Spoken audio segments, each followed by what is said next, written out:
जहाँ पे इसी विषय को रखा कि कैसे किया जाए, तो हर बार एक ये बात निकल के आती है कि vaccination is the key to revive the economy. और ये जब तक नहीं होगा तो आप कितनी भी मदद किसी भी प्रकार से कर लें, अगर लोग निकल नहीं रहे और व्हील चल नहीं रहा है तो बहुत फायदा नहीं होगा। अब ये सारी गाड़ी जो है ना अक्टूबर सितंबर के आसपास जाके फिर बैठती, जब बड़े पैमाने पे डबल डोज हो जाएगा और लोग फ्रीली निकल पाएंगे। क्या आप ये कहना चाहते हैं कि ये जो 2-3 महीने नेक्स्ट होने वाले हैं, ये हमारे लिए एक जस्टेशन पीरियड कह लें, ट्रांजिशन पीरियड कह लें, यहाँ हमको थोड़ा सा पेन बर्दाश्त करना पड़ेगा, उसके बाद सब कुछ पटरी पे आ जाएगा, आप ये कह रहे हैं सर?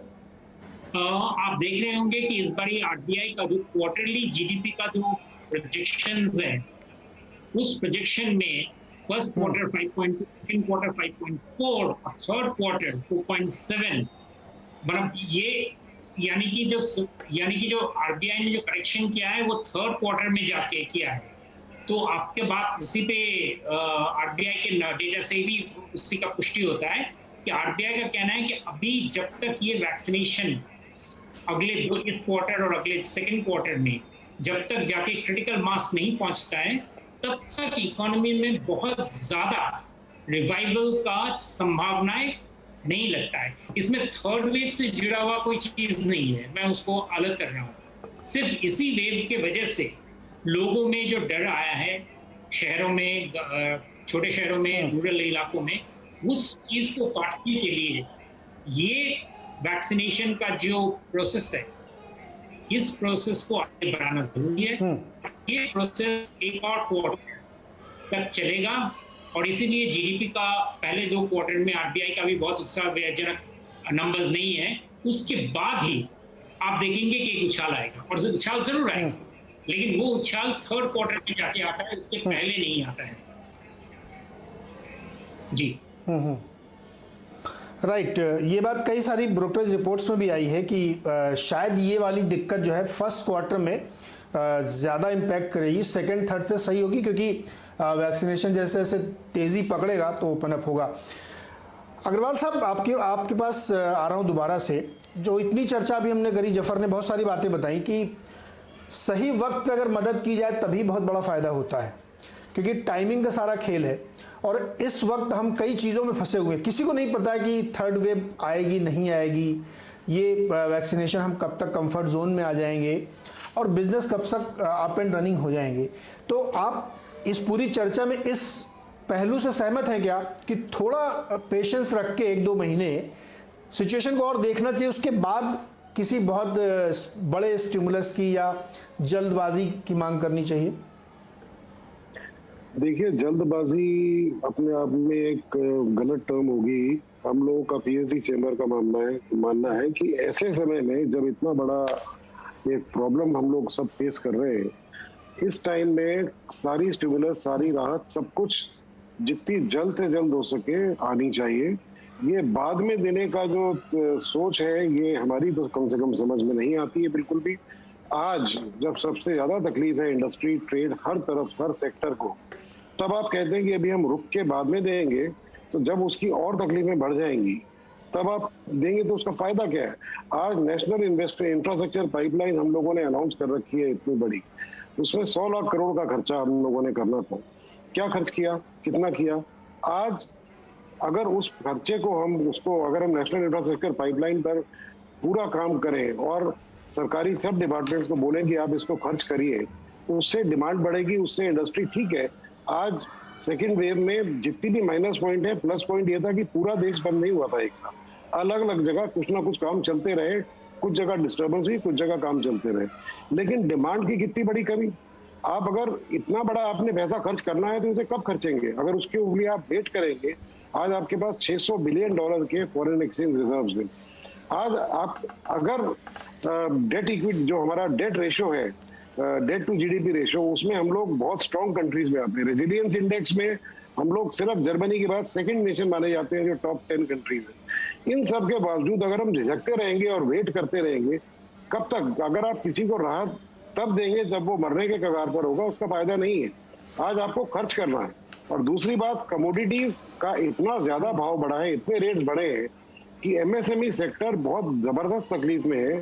एक तरफ तो उनका रॉ मटेरियल 100 का 200, सवा 200, 250 हो गया। अगर आप देखिए स्टील के प्राइस 3 गुने हो गए, कॉपर एल्यूमिनियम 1.5 गुने से 2 गुने हो गए, प्लास्टिक 1.5 से 2 गुने हो गए, और आगे कंज्यूमर प्राइस इन्फ्लेशन तो इतना नहीं दिखा रहा, प्राइसेस कहीं नहीं बढ़ पा रहे हैं। सारे के सारा ये जो फंस गया रास्ते में, इसका इम्पैक्ट क्या है आपको ये दिखाई देगा कि जितना एमएसएमई सेक्टर है उनकी फैक्ट्रियां धीरे धीरे बंद होती जा रही हैं, ना तो उनके पास मजदूर आ पा रहे हैं अनसर्टेनिटी की वजह से। अगर वो प्रोडक्शन करना चाहते हैं तो उनके पास डिमांड नहीं है, डिमांड अगर लेके आए तो उनके पास आज रॉ मटेरियल 1.5 गुनी 2 गुनी कीमत पर लाना पड़ रहा है। इसके लिए अगर आप देखें तो आपकी स्टॉक मार्केट के जो पार्टिसिपेंट हैं, बड़ी बड़ी आपकी प्राइमरी प्रोड्यूसर कंपनी, चाहे वो एल्यूमिनियम बनाती हैं, चाहे स्टील बनाती हैं, चाहे प्लास्टिक्स बनाती हैं, चाहे कॉपर, चाहे कुछ भी प्रोडक्ट्स में, उन सब के तो प्रॉफिट आसमान छू रहे हैं और आपकी स्टॉक मार्केट भी बढ़ रही है। लेकिन पूरा जो एमएसएमई सेक्टर है वो बर्बाद हो रहा है। आप क्यों नहीं आप कस्टम ड्यूटी माफ करते, क्योंकि ये जितने भी अपने प्राइस रखते हैं इंपोर्ट के ऊपर कस्टम ड्यूटी ऐड करके उस कीमत पर लोकल एमएसएमई को बेचते हैं। आप एक करिए, आप एक्सपोर्ट ड्यूटी लगाइए, जो प्रोडक्ट जरूरत से ज्यादा भाव बढ़ गए हैं क्यों वो एक्सपोर्ट किए जाए। अगर जो एम्प्लॉयमेंट है देश में 11 करोड़ एम्प्लॉयमेंट हम लोग एमएसएमई से दे दें, एमएसएमई से आप काम खींच के आप ये कहाँ जा रहा है सारा मटेरियल जिसके रेट 3 गुने हो गए हैं, 2 गुने हो गए हैं, 1.5 गुने हो गए हैं।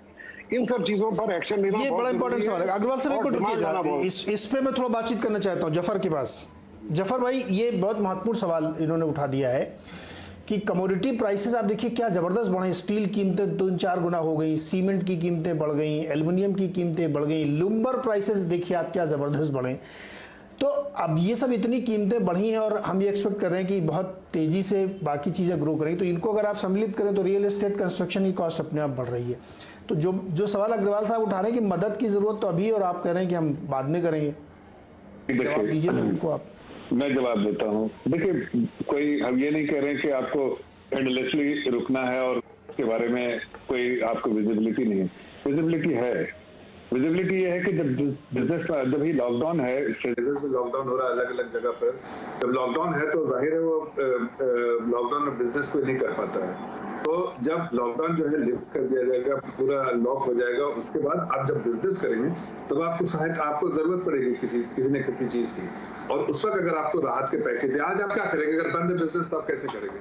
मैं मानता हूँ इनपुट कॉस्ट बढ़ गया है, रॉ मटेरियल कॉस्ट बढ़ गया, मैं मानता हूँ, और ये सभी लोगों को मालूम है। और ये ऐसा नहीं कि ये इसकी जानकारी सरकार को नहीं है।